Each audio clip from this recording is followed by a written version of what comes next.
Hello and welcome to Spencer's Library. I'm Claudia, and February is over, and February was short. So here's my wrap up, my favourites of the month, and some shout-outs to small booktubers. I'm actually going to start with the shout-outs because last time I put them at the end of the video and I don't think anyone actually saw them. But it's important to me that you check out these people because they are all wonderful booktubers and their content will enrich your subscription feed. I'll make it quick though. So here are some small booktubers that I've been enjoying in February. All are linked in the description box. First up is Elizabeth Aman or Aman? I don't know. Sorry, Elizabeth. She is a booktuber, obviously, but she's also a writer, and she does writing vlogs and other writing-related videos. She also does really fun, creative sort of videos, like her recent one where she talks about why she loves libraries. Then I want to recommend Cara Thompson, who has a lot of really fun content. She does great reviews and wrap-ups and topic videos, and she has a similar taste in books to me, so I always enjoy her videos. And lastly, a brand new YouTube channel that I came across very recently, and that's Bibliophile. Apart from having probably the best ever channel name, Colleen from Bibliophile also has a really sort of relaxed and fun way to talk about books, and she has 3 cats, which makes her a certified great person. She's really new, so she doesn't have a lot of videos up yet, but what I've seen from her I've really enjoyed. Okay, now for the wrap up. I read 8 books in February, which is half of what I read in January, but still a lot of books, more than I usually read in a month. There were 3 3-star rated books, 4 4-star rated books, and 1 5-star rated book. The average rating for this month was also unusually high at 3.75 stars. The first book I read this month was Crash Override by Zoe Quinn. This is part memoir, part manifesto, and part a sort of guidebook about online abuse. As any of you familiar with her story will know, she got to experience the darkest, most horrible side of the internet firsthand for years. And in this book she tells her story, but she also gives some really good advice to people experience systematic online abuse, as well as ideas about how to change legislation and how to change internet culture to make the internet a safer place for everyone.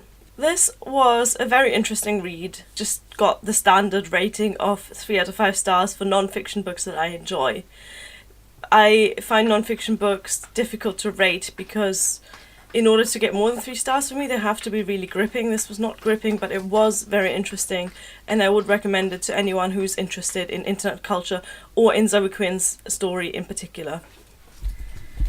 The next book was also a 3-star read for me, but at the same time this one was a bit of a disappointment.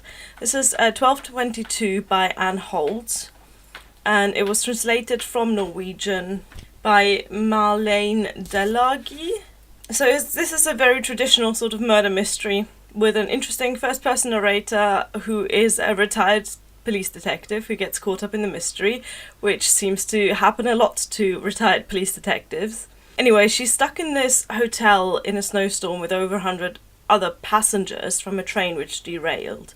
It's an interesting setup, but the story just didn't make a lot of sense in parts, which really bugged me. The writing wasn't interesting enough to keep me hooked when the story itself was slow, so it was just a bit eh. Next up, I read this biggin, Uncle Scrooge and Donald Duck, The Treasure of the 10 Avatars. This is a collection of comics about Donald Duck and Scrooge McDuck and the little nephews and all the other inhabitants of Duckburg, and it was written and drawn by Don Rosa, who was mine and my brother's favourite comic artist when we were children. My brother actually got me this one for Christmas. Reading it just brought back so many memories of the two of us reading comic books together, like Mickey Mouse magazine and things like that. The stories are also genuinely funny and entertaining and interesting because they're really well researched. The artist Don Rosa puts a lot of effort into his stories and researching them, and then he writes about this in a sort of little behind the scenes bit. So I enjoyed this one very much and I gave it 4 stars. Then I got to my second 5-star book of the year. This is Kazuo Ishiguro's The Remains of the Day. Words fail me when I try to describe just how beautiful this book is. There certainly isn't much plot to it. A summary of the story would be something like old Butler goes on road trip to the West Country in the 50s, but there is so much more to the story than this very sparse and frankly not very interesting plot. The character through whose eyes we see the world in this has such a wonderfully quirky and unique perspective on things. He reminisces about his own past, and as he does that, he is so understated, and yet some parts of this just broke my heart. This book is so ridiculously British, and I'm not talking about the big man houses or the obsession with silverware or the polite aristocrats with slightly fascist leanings. I mean the way the story is so understated, and yet the most innocuous little sentence can trigger a big storm of emotion in the reader. This is a really quiet, introspective book. It's not for readers who like plot-driven stories and fast-paced books, but if you like a good character-based book that's almost like a moment in time, it's so slow it basically moves backwards. If you like that sort of book, then read it and you will love it just as much as I did. Next, I read Pimp by Banyard. This is a non-fiction book about the ethical issues surrounding prostitution and the sex trade, both where it's legal and where it isn't. Very interesting book about a really difficult and uncomfortable topic. I did a discussion video about the points raised in this book in a separate video where I discussed them with my husband, who incidentally picked this book. I'd recommend this to anyone interested in social and feminist issues surrounding the sex trade, and I gave this one 4 stars. Then I read Kindred by Octavia Butler, which I borrowed from the library. This is a fantastically gripping book with so much depth and nuance, and it's just wonderfully written. It's about a black woman in her mid-20s who suddenly gets transported from her native 1970s California to the early 19th century in Maryland, where she has to adapt to life as a slave. I particularly loved this main character, Dana. Her actions and reactions are so human and relatable. For example, when she's preparing for the next unexpected trip into the past, she packs things like a toothbrush and a ballpoint pen and some painkillers, as you would. She's also really quick thinking and smart in a way that she handles the people around her. I would probably not have acted in such a quick way if I was in her situation. The story itself is very gripping and emotional, sometimes funny, sometimes really quite dark and violent, but you just feel for Dana and her family. Sorry for the cat noises, by the way. Anyway, I highly recommend this for anyone. This book has a gripping plot, it has great characters, and it has sort of a deeper reflective message. Just get it and read it, you will not regret it. 4 stars from me. The last book I read on paper this month was The Talented Mr. Ripley by Patricia Highsmith, which I also got from the library. This is a psychological thriller from 1955 about a creepy man murdering and impersonating his way through southern Europe. The genre is psychological thriller, though doesn't really accurately describe the feel of this book. It's a lot more slow-paced than that, with a lot of introspection from the main character, Tom Ripley. He's a very fascinating and dark main character, and we see the story from his perspective. The book is mostly set in Italy, where Tom is sent to by a rich American industrialist on a mission to find his wayward son Dickie Greenleaf and return him to the United States. Dickie's living the life of leisure in a small Italian town, and Tom becomes completely obsessed with him, while at the same time denying to everyone, including himself, that he has sexual and romantic feelings for him. This obsession turns dark and twisted very quickly.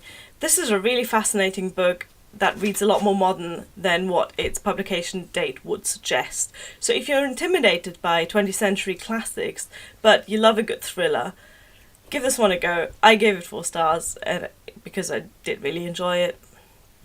And finally, My audiobook pick of this month was The Templars by Dan Jones, which came out last year. I don't really have too much to say about this one. It's pretty much as you would assume. It's a narrative history of the medieval Templar order from its founding in the early 12th century to its brutal fall in the 14th century.